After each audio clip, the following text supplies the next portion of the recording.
Assalamualaikum warahmatullahi wabarakatuh. Saya adalah mahasiswi dari Universitas Indra Prasta PGRI dengan nama Ferawati NPM 2016 1450047 di semester 8. Pada video ini, tanggal 5 Mei 2020, saya akan melakukan proses mengajar atau micro teaching untuk penyelesaian tugas dengan mata kuliah pembinaan kompetensi mengajar dengan dosen pengampu Bapak Dr. Muhammad Ramadana, SE, MPD. Untuk itu video akan saya mulai. Terima kasih. Wassalamualaikum warahmatullahi wabarakatuh. Assalamualaikum warahmatullahi wabarakatuh. Waalaikumsalam warahmatullahi wabarakatuh. Apa kabar untuk anak-anak semuanya? Baik. Baik, alhamdulillah ya.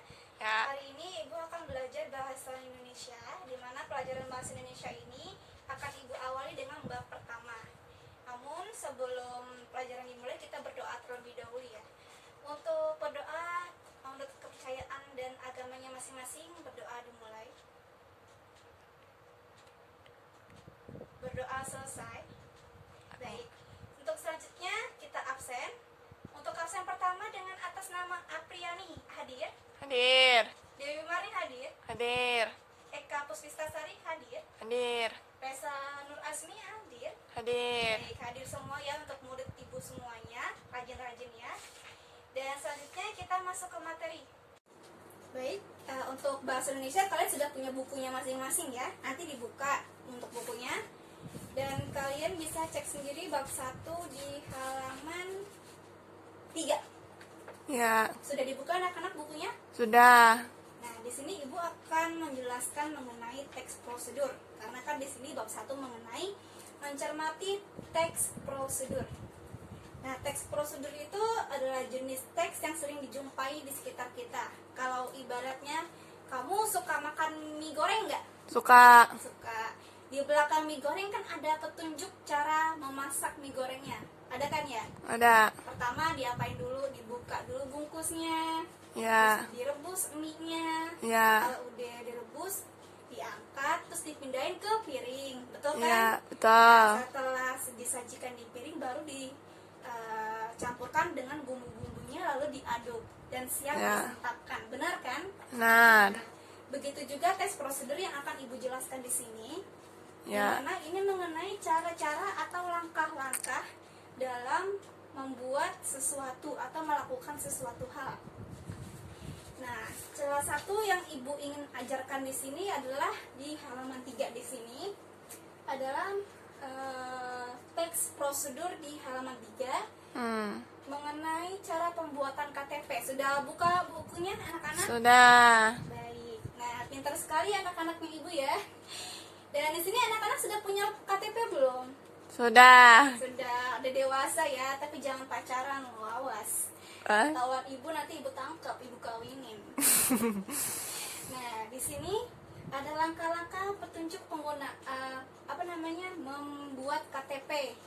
Nah, yang pertama itu adalah pemohon KTP datang ke kecamatan dengan membawa surat keterangan dari RT, RW, kelurahan, desa, dan kartu keluarga. Kemudian mengisi formulir permohonan KTP.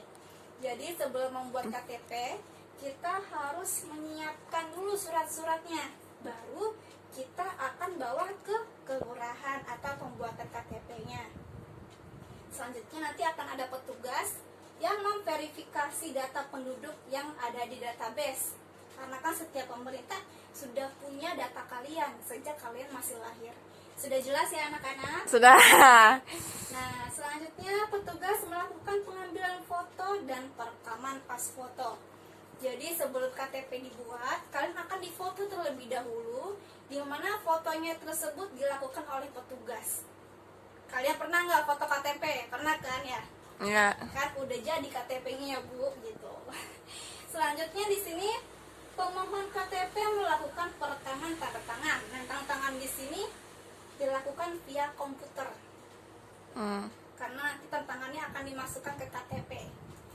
Lalu setelah tanda tangan, pemohon KTP melakukan perekaman seluruh sidik jari tangan.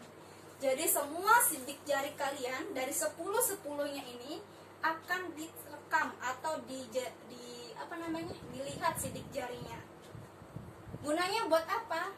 Untuk database. Jadi kalau misalkan nih kalian ada yang maling, terus kelihatan sidik jarinya, kalau itu punya kalian akan ditangkap. Seperti itu contohnya. Karena untuk keamanan negara juga KTP itu sebenarnya.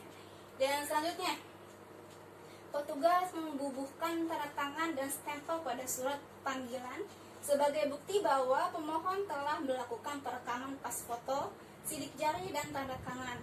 Jadi kan KTP ini nggak langsung jadi ya. Kalian akan diberikan surat sebagai bukti bahwa kalian sudah mengajukan pembuatan KTP. Setelah itu kalian pulang ke rumah dan menunggu kabar kapan KTP akan selesai dibuat. Seperti itu. Sudah jelas ya? Jadi cara-cara pembuatan KTP ini cukup panjang. Coba kalian bayangkan, kalau misalkan pembuatan prosedur seperti ini dilakukan dengan cara tulisan per paragraf, pusing nggak? Pusing Kan ya. Jadi digunakan teks prosedur secara bertahap. 1, tahap 2, tahap 3, tahap 4, biar kalian tidak bingung saat membaca teks prosedur. Ya.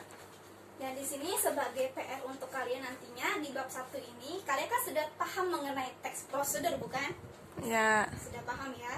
Jadi ibu minta untuk kalian memberikan contoh teks prosedur versi kalian. Misalkan kalian hobinya apa nih? Kalian suka main sepak bola, contohnya aja ya. Jadi kalian harus memberikan kita cara memainkan sepak bola. Contohnya pertama apa? Dribble dulu, tak pak pak, baru dilempar ke ring. Nah contohnya seperti itu. Kalian bikin bertahap seperti ini. Kalau kalian mau pakai gambar juga boleh. Kalau nggak pakai gambar juga nggak apa-apa. Tapi lebih baik untuk penambahan nilai kalian harus menggunakan gambar ya. Seperti itu. Gambar bisa lewat internet dan nanti akan dikumpulkan di minggu depan. Sudah jelas ya anak-anak? Sudah. Baik. Jadi prosedur ini untuk pembuatan kalian nantinya ketika kalian diperintahkan. Misalkan kalian udah kerja nih, kalian bingung, kalian tinggal bikin teks prosedur seperti itu. Dan teks prosedur ini nggak cuman di rumah atau di makanan, tapi di pemerintahan, di kantor, di segala jenis aspek di kehidupan kita banyak sekali teks prosedur yang diberikan oleh orang-orang tertentu. Jadi misalkan nih, kalau pemerintah juga ada teks prosedurnya. Misalkan masuk ke kantor pun ada teks prosedurnya, absen pun ada teks prosedurnya. Ya. Lalu kalau misalkan kalian mau pergi ke busway juga ada teks prosedurnya. Ya. Semua hal yang ada di lingkungan kita memiliki teks prosedur. Sampai sini pelajaran yang Ibu telah berikan sudah paham ya anak-anak? Sudah. Baik, Ibu harap apa yang telah Ibu sampaikan kepada kalian akan bermanfaat ya nanti ke depannya. Dan untuk pelajaran bahasa Indonesia mengenai teks prosedur akan Ibu akhiri. Assalamualaikum warahmatullahi wabarakatuh. Waalaikumsalam warahmatullahi wabarakatuh.